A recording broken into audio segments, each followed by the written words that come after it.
One of the things that I think that the Bruins have been as successful as they are is your culture. And this is a bit of a tough question for you, because I know you don't like to talk so much about yourself and the me. You like to talk about more the we. So I'm looking at it from the we point of view. What makes this culture so good? Why has this team been so consistently good for a long time? I think it's trying to get the best out of each individual. I think we're focused on what you can bring to the table, is make everyone valued, I guess, is a better way to put it. And it's hard because, you have 13th and sometimes 14th forward or 7th and 8th Ds. And so the extra guys, for them, it's like, what am I bringing to this team? And it's about making sure you've let those guys know that they're a big part of it, and just as important as whoever gets the most minutes on our team. So and that's the biggest challenge at times, I think, pushing each other to be at our best and to be better individual off the ice, but also on the ice and in the gym and whatnot. So I think there's a lot of healthy competition on our team, and it starts with training camp and testing and whatnot, and it goes on. Okay, there's a few stories I heard about you about this that I really like. Number one, people said that everything you do with purpose. You have a reason for doing everything you do. Can you give me an example, and kind of where does that come from? Because they said you've always, from the moment you were 18 and showed up in the NHL, everything you did had a purpose to it. Yeah, I think it comes with like taking pride in what I do. I think it's loving what I do as well. I think that might be also from the fact that I never always think there's something I can learn, and always look at other teammates or guys around the league's game, and I'm like, wow, I need to put this into my game, or find ways to kind of work on that side of my game, because it's not quite there. So I think it's always been about pushing myself. So maybe that's why they see that side of it, where I'm trying to do everything with a purpose. I think I'm enjoying everything that I do. I think I'm enjoying putting in the work to come to the rink or to go for a workout. I think to me it's important to do it right, and yeah, I guess it's because I enjoy it. Who have you stolen from? Like who? Like I like to say it's borrowed, but who have you stolen from? Who have you've seen? I like that. I'm going to do that. Yeah, I think there's a lot of things. I think obviously the shooting, like Pasta has helped me a lot with the way that he shoots the puck. I think the stick work is a lot of guys around the league. I think a Kopitar and. But I think Datsuk was one of those guys for me that I looked up to, and I was amazed with the way they was able to kind of take the puck away from guys on back checks and whatnot, and his skill levels through the roof, obviously. But and then probably the work ethic, and that was always there. But a guy, you have a captain in Zdeno Chara for 14 years that you learn from, and you're able to be alongside him. Obviously, you're going to learn a lot. So guys like that. Was there ever a day where you saw Chara and said, "Today I'm going to be in the weight room longer than you are. I don't care how long you're here. Yeah. I don't care how long you're here. I'm going to beat you." No, but I think there's not one day that I was able to beat him, because I think he was always he's one of those guys too that if you challenge him to a thing like that, he's going to make sure he's going to stay there overnight if need be. So I don't think you can ever win that one. But to see him in the gym after games and, practices kind of influences you to kind of do the same, right? Mm-hmm. So especially for me, I was 21 when he first walked into the locker room. So I was a young guy. So I learned a lot about that, and how to prepare, how to conduct yourself on and off the ice. So one of the stories I heard was actually during the 2019 Stanley Cup Final. And I met the Frederick family in St. Louis. They were there watching Trent play. Mm-hmm. It was a tough one for them. You're playing the Blues and their son's on the Bruins. Mm-hmm. And they told a story about your 1,000th game, I think was his 5th NHL game or something. He was really new. And I guess you got a gift for everybody who was in the organization or on the roster that night. And they said that you went to him specifically to make sure that he got his gift and felt included. And they said that it was for their son and them as parents of that boy. They were unbelievably touched that you would do that. And Patrice, honestly, there are stories like this all the time. Like whenever I ask someone about you, I always got that. And someone said to me that the credit probably goes a lot to your mom because she instilled certain values in you. Would that be correct to say? Yeah, I think it's Sorry, what's your mom's name, first of all? Sylvie. Sylvie. Yeah. And she was a social worker, right? She was, yeah. So she always was, she'd always reach out to, in her line of work to people, right? So I think I learned to do that at a young age. And so, yeah, for sure, I think she influenced me to be that person and to try to kind of do the same things. I think, so I learn a lot by example and by watching. So I think that's kind of what I learned from my mom, or one of the things I've learned. And yeah, I think that to go back to that story about Freddie, it's, we talked about are you able to bring a team together? I think you have to make sure that everyone's included, and it goes even if you're gonna buy something for your teammates, because they've had such a big impact for me to reach 1,000. Even the guy that's played 5 games is a part of this team and should feel included. So I think it's important to point that and to let him know, because he at first he didn't want to take it. He's like, I was barely here, like, and I was like, no, you're a part of this. Like, I bought it for you, so you better wear it. What was, just out of curiosity, what was it? They're David Yurman necklaces. Oh, nice. Yeah. So you said to him, you better be wearing that thing?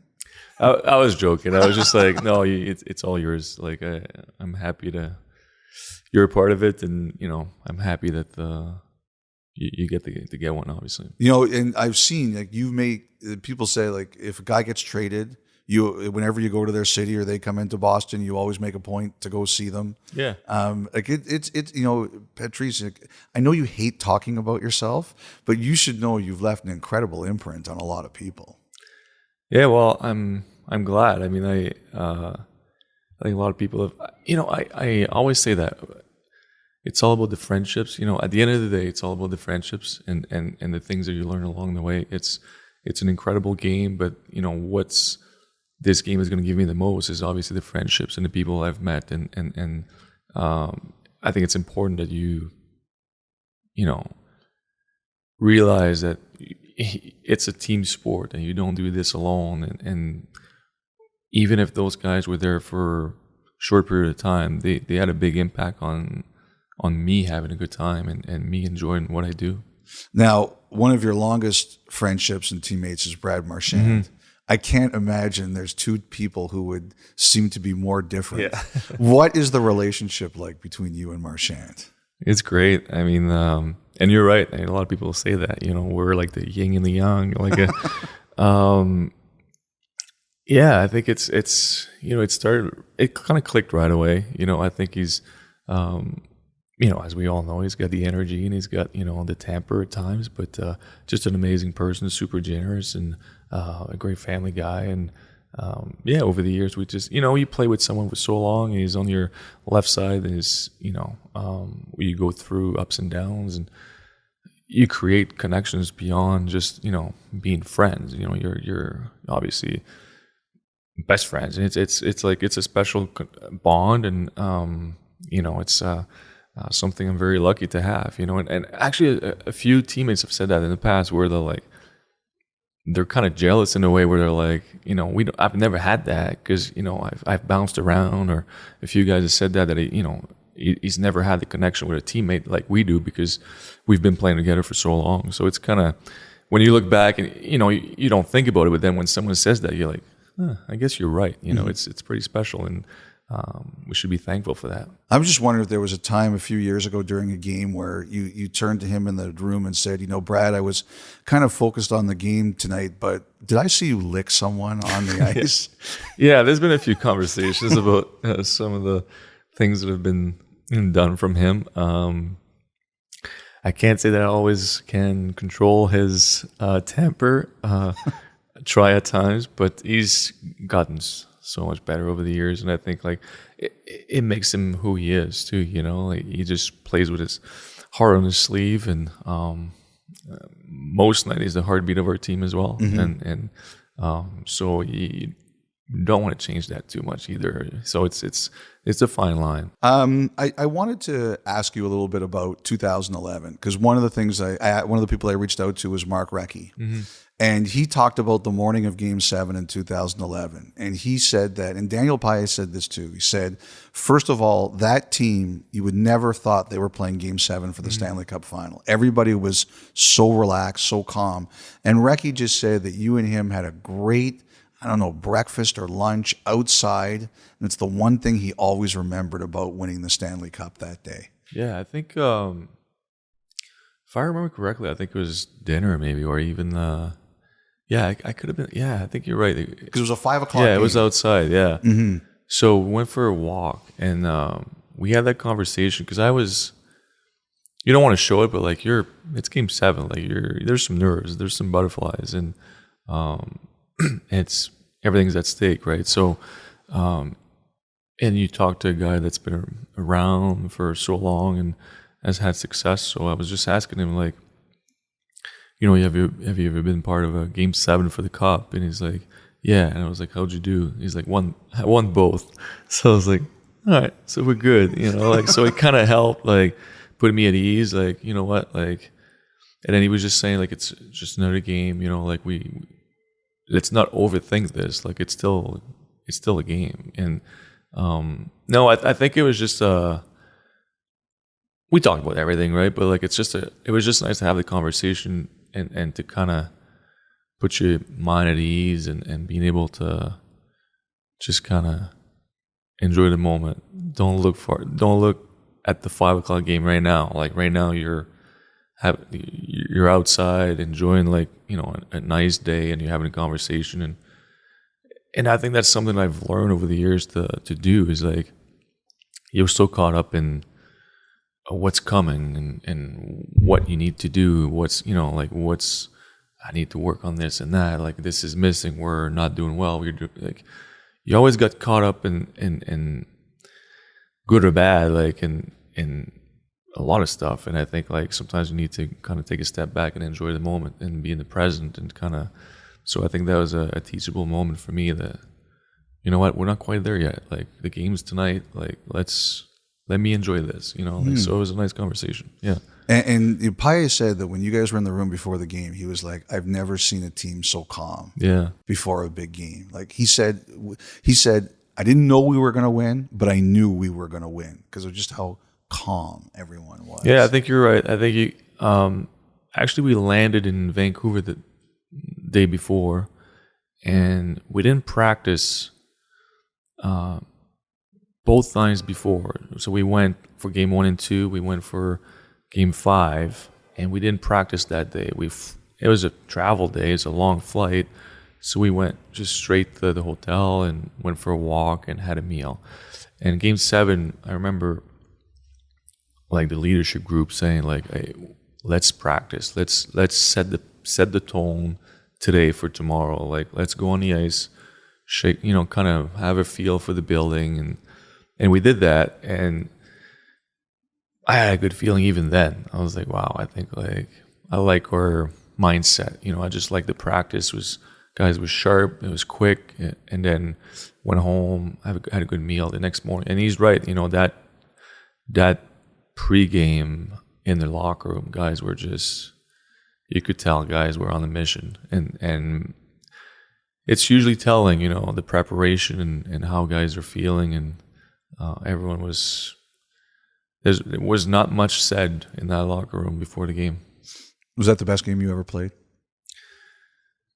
Yeah, I think so. I think for us as a team, it was, it wasn't perfect, but it was an amazing team effort, to accomplish that. That's another thing that someone said to me is that when a player gets upset in the dressing room, you're unbelievable at handling it. You say, all right, you got it out there. You ready to move on? Is that the way you do it? Yeah. Usually, I think it's good to let it out too. You know, I think sometimes you have to. I'm the same way, and it's like, don't get stuck in that moment. You know, like now it's like, okay, you did that, and use that anger or use that to, you know, propel you to have a better game and to kind of do something about it. So I think it's always something that I try to tell guys is just like, all right, good, you know, good for you. You know, it probably feels better. So now let's do this. You know. 2013 against Toronto, you guys are down 4-1 in the third period. One of your teammates said, I looked at Bergeron, I saw how calm he was, and I knew that somehow we were going to find a way to win this game. Did you believe that at the time? The fourth goal hurt. I'm not going to lie. that didn't help. But I think that was... And that's what we say. You get one, and it's, you know, now it's a 2-goal lead, and it's a hard lead to have, because now you start thinking, you're like, okay, if they score one more, we're only one up, and it's, you know, it's in their building. So I think we always had that message to the guys that, listen, you just get one, just focus on one, and then the rest will take care of itself. And that's always something that we say. I think as a team to try to come back in games, you look at the end result, you look too far, it's just not going to get there. It's not always going to happen. But I agree that a lot of guys, I mean, even Luch had that kind of fire in his eyes where he's like, it's not over yet. And I think when you have a few guys that kind of have that mindset, you know, everyone follows, and you need that. 2013 also, the games everybody talks about you as a Stanley Cup final where they realized how hurt you were after. And what one of your teammates said was, there's a lot of people who have complained a lot more, who've been injured a lot less. I remember when you came out and basically told everybody what you had, nobody could believe you played. Was there ever a question that you weren't going to play? There was no question. Like we were trying to find a way for me to play, like, and actually be able to move on the ice. But no, I think it was more, you know, I think you battle so hard for, you know, it's 82 games, and you have like 2.5 months of grind, absolute grind, just to get there. And you're like, I have to be out there with, and obviously, like, you don't want to let your teammates down, and you also want to be half decent out there as well. But you don't want to, you know, be, you know, as I said, letting the team down by not playing well. So there's a fine line where, like, you need to make sure you're actually able to play. But that being said, I think it was more trying to find a way to get out there and to play than me not, you know, I wanted to play, and then it was like, all right, what can we do to make this work? And, you know, talk to the medical staff, and we found a way. Now, when that was over and it all came out, did anyone say to you, you're nuts and you shouldn't have played? My mom. I was going to say, what did Sylvie say? Yeah, she wasn't very happy with it. She didn't know about the collapsed lung, so that's when she was like, "What are you doing?" You know, like. So yeah, my parents were a little.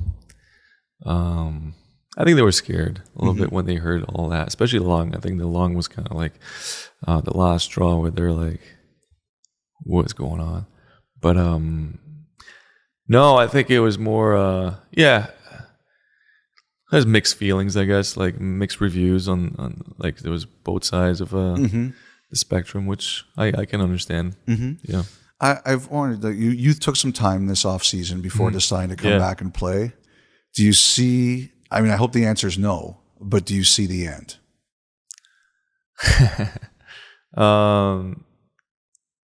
Yeah, eventually the end is closer than it's been, right? So I know that. I'm not foolish to think that, you know, there's a lot ahead, but I'm trying to enjoy the now. We talked about that earlier. You know, I think right now it's especially more at this stage of my career is like I need to enjoy every moment.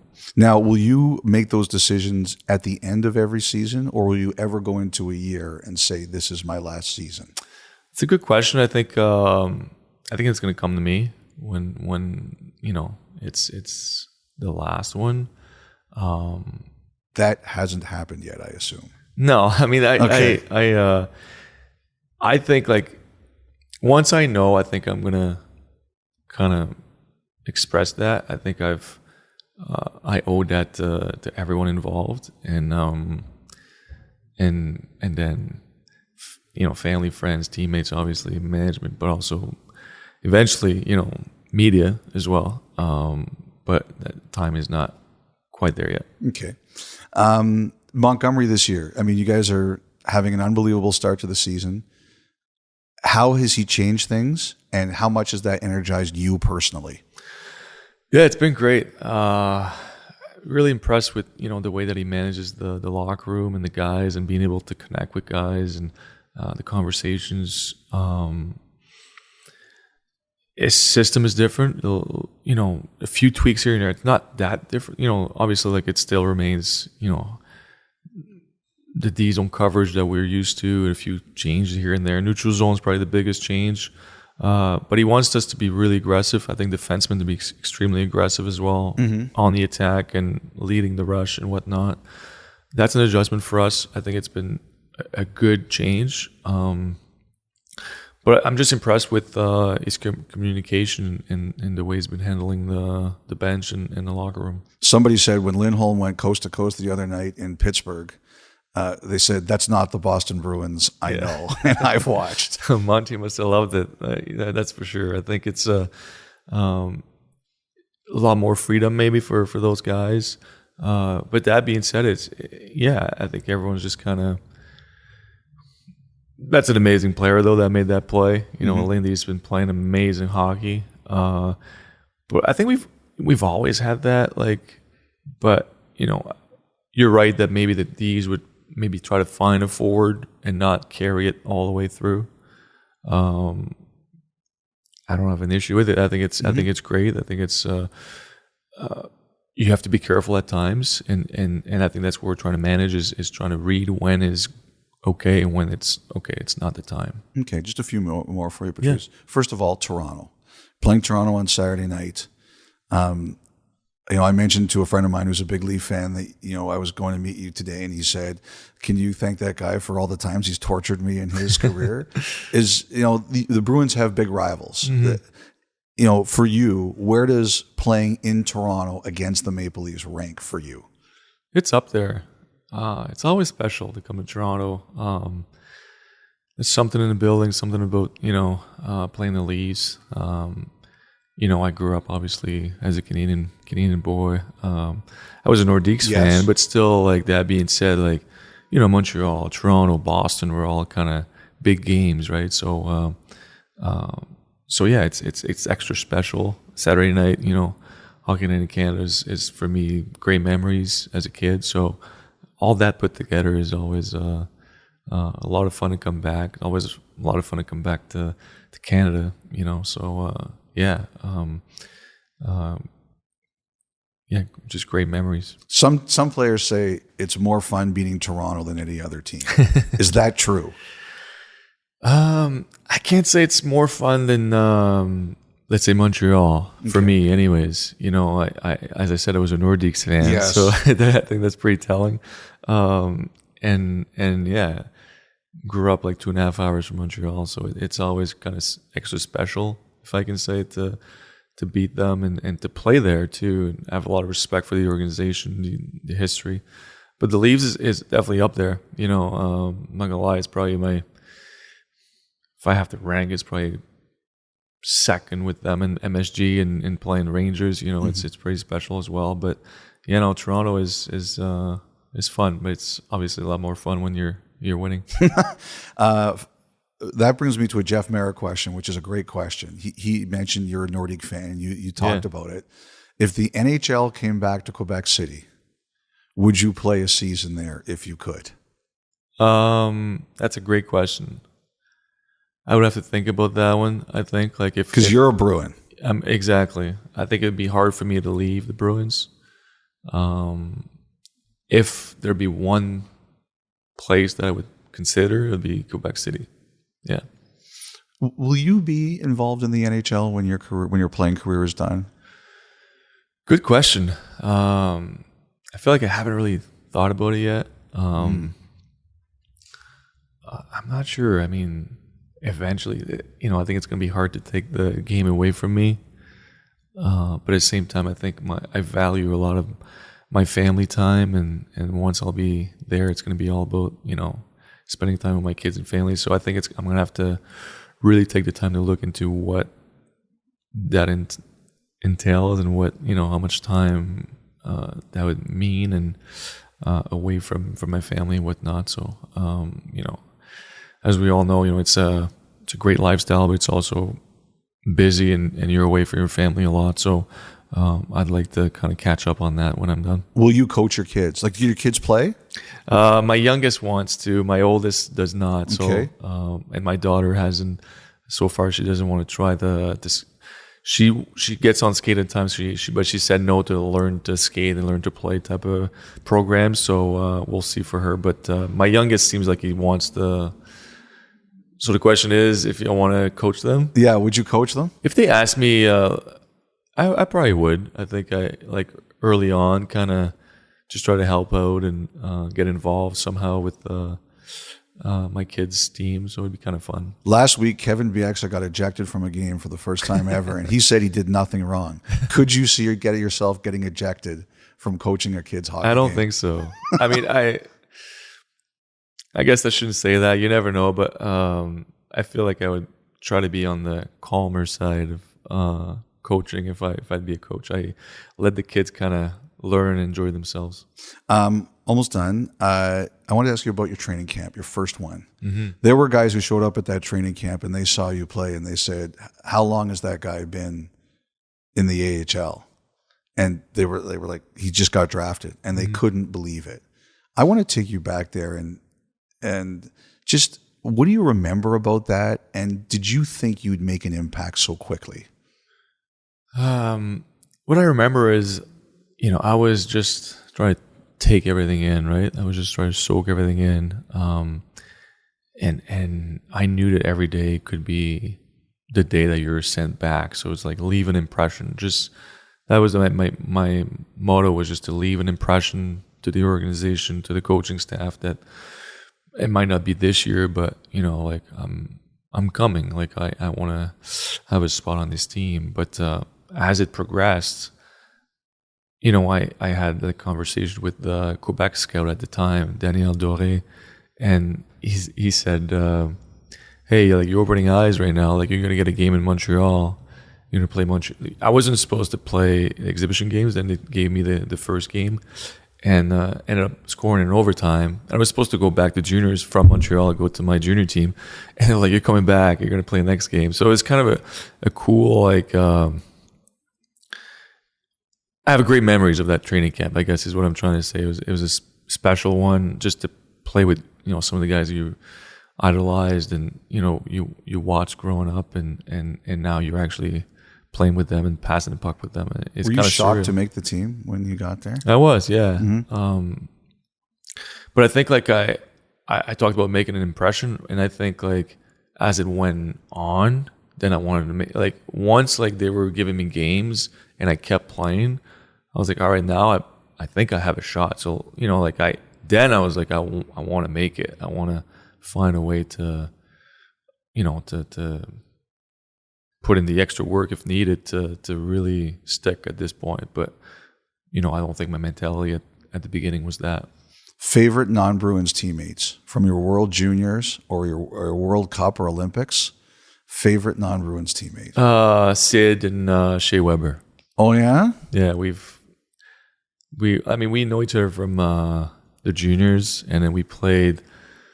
I played with Sid at the World Championship. I played with Webbs and Sid at the Olympics, the World Cup. So we've been together for a long time. We kind of grew up in the league together as well. So I felt like we had a pretty special bond during those times. Those tournaments, we'd kind of hang out a lot. So yeah.